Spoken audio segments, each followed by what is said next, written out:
Kerajaan Sriwijaya adalah kerajaan Buddha bercorak maritim yang mengontrol perdagangan di jalur utama Selat Malaka. Kerajaan Sriwijaya mulai berkembang di Nusantara pada paruh kedua abad ke-7 Masehi, seiring dengan banyaknya pendatang dari China dan India. Nama Sriwijaya ini diambil dari bahasa Sanskerta yakni kata Sri, artinya cahaya atau bercahaya, dan kata Wijaya, artinya kejayaan atau kemenangan. Dengan begitu, arti nama dari Sriwijaya yaitu kemenangan yang gemilang. Dalam catatan seorang biksu dari Tiongkok yang bernama Ising, hanya dalam waktu kurang lebih 24 tahun, Sriwijaya telah menjadi kerajaan terbesar dan terkuat di Nusantara.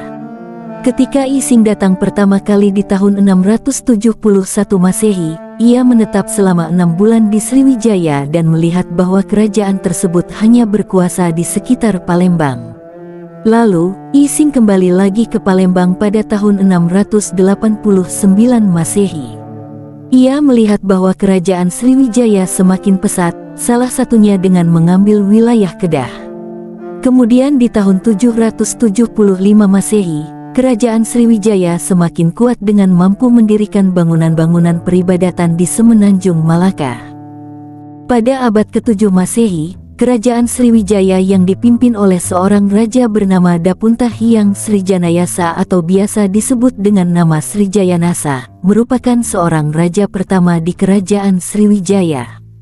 Keterangan itu tertulis dalam salah satu prasasti yang ditemukan di kota Kapurbangka. Sedangkan masa kejayaan kerajaan Sriwijaya berada ketika masa pemerintahan Balaputradewa. Saat itu, kerajaan Sriwijaya banyak berhasil menguasai jalur perdagangan yang strategis dan beberapa kerajaan lainnya. Berdasarkan prasasti Nalada, Balaputradewa merupakan anak dari Samaratungga, raja kerajaan Mataram kuno dari garis keturunan Shailendra. Di bawah kepemimpinan Raja Balaputradewa, Sriwijaya dikenal sebagai kerajaan maritim. Kerajaan ini membangun armada laut yang kuat dan membuat para kapal pedagang yang singgah di kerajaan ini merasa aman dari gangguan perompak. Balaputradewa juga mewarisi hubungan dagang yang baik dengan negara-negara lain, seperti India, Cina, dan Arab. Ia tidak hanya mempertahankan kekuasaan dan kemakmuran Sriwijaya, tetapi juga memperluas dan menguatkan kerajaannya.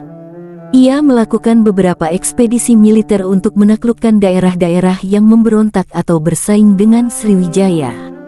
Kemudian juga menjalin aliansi dengan kerajaan-kerajaan lain, seperti Kamboja dan Jawa. Salah satu prestasi Balaputradewa adalah mengalahkan kerajaan Mataram di Jawa pada tahun 856 Masehi. Ia berhasil merebut ibu kota Mataram, dan mengusir Raja Mataram, Rakai Pikatan, ke pedalaman Jawa. Balaputradewa juga dikenal sebagai raja yang taat beragama Buddha. Ia mendirikan beberapa candi dan vihara untuk memuliakan Buddha dan para arhat atau orang suci. Ia juga mendukung perkembangan pendidikan dan kebudayaan Buddha di Sriwijaya, lalu mengundang para guru dan biksu Buddha dari India untuk mengajar di Sriwijaya. Salah satu guru Buddha yang terkenal yang datang ke Sriwijaya adalah Dharmapala dari Nalada. Balaputradewa memerintah Sriwijaya sampai sekitar tahun 890 Masehi. Ia digantikan oleh putranya, Udayaditya Warman. Di bawah kepemimpinan Balaputradewa, Sriwijaya mencapai puncak kejayaannya sebagai kerajaan maritim terbesar dan terkuat di Nusantara. Wallahu alam.